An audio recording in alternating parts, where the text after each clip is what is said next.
Oke baik, Assalamualaikum warahmatullahi wabarakatuh. Perkenalkan, nama saya Muhammad Alfi Gunawan.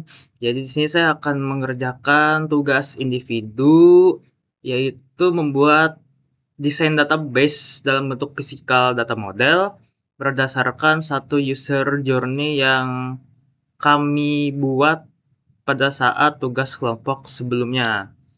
Jadi di sini desain database-nya itu akan disimulasikan menggunakan data dummy dalam bentuk Excel. Mungkin langsung saja ke dokumen yang sudah saya buat. Jadi di sini saya menggunakan user journey yang ada di tugas kelompok saya kemarin, yaitu proses penjadwalan penjemputan sampah. Jadi ada aktor yang terlibat yaitu pengguna dan kurir. Dengan tujuan akhir, pengguna berhasil membuat jadwal penjemputan dan tugas tersebut berhasil diterima oleh kurir. Jadi ada 5 langkah dalam user journey-nya. Yang pertama yaitu menentukan lokasi penjemputan. Jadi di sini si pengguna itu memasukkan alamat lengkap, lalu menandai titik lokasi pada peta, dan yang kedua adalah menentukan waktu penjemputan. Jadi pengguna ini memilih tanggal dan jam penjemputan agar bisa memastikan ada di rumah saat kurir datang ambil sampah. Lalu yang ketiga adalah menambahkan detail sampah. Jadi pengguna menginputkan perkiraan berat dan jenis sampah yang akan dijemput.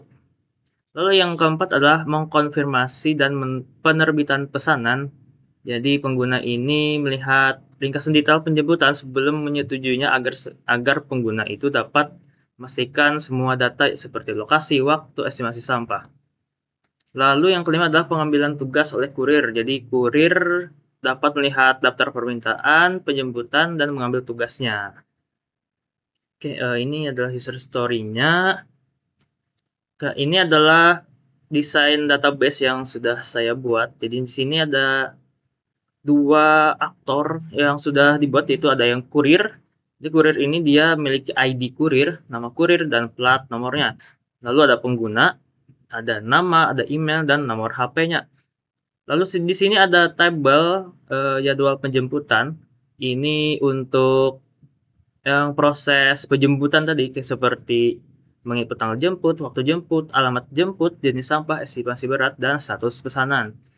Selanjutnya kita akan menjelaskan bagaimana simulasi dari data dummy yang ada di apa tadi namanya ya, user journey tadi. Oke, baik, izin melanjutkan ya untuk pembuatan simulasi dari data dummy. Oke, pertama, misalkan ada seorang pengguna bernama Alfi dengan ID pengguna 101. Ketika dia melakukan pembuatan pesanan, akan muncul ID pesanan baru, misalkan 901. Nah, untuk ID pengguna ini kita isi dengan nama yang memesan tadi, ID yang memesan tadi. Untuk ID kurir itu belum ada karena kurir ini apa ya namanya, bakal ditambahkan ketika pengisian input seperti tanggal, waktu, serta sampai estimasi ini sudah selesai oleh pengguna. Misalkan tanggal jemputnya tanggal 22 April 2026. Untuk waktu jemputnya ini jam 9 sampai jam 12.00. Untuk alamat jemput misalkan Ratu Zaleha. Jenis sampahnya misalkan kulkas bekas, akuarium. Oh jangan. Untuk estimasi beratnya, kulkas itu rata-rata beratnya 20 kilo. Status pesanan adalah menunggu kurir.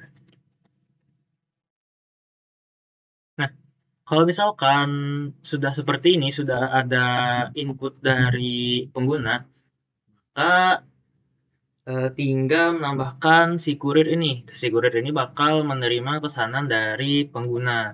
Misalkan si Raka Black ini menerima pesanan dari Alfi. Nah, maka sini bakal ditambahkan ID kurirnya. Dan ini pesanannya menjadi kalau misalkan pesanan sudah diambil atau sudah diterima, Berarti status pesanannya sudah diambil. Oke, mungkin untuk simulasi data dummy-nya segitu saja. Mungkin kalau misalkan ada salah kata atau salah paham atau memang ada kekurangan dari saya pada saat menjelaskan, mohon kritik dan sarannya. Assalamualaikum warahmatullahi wabarakatuh.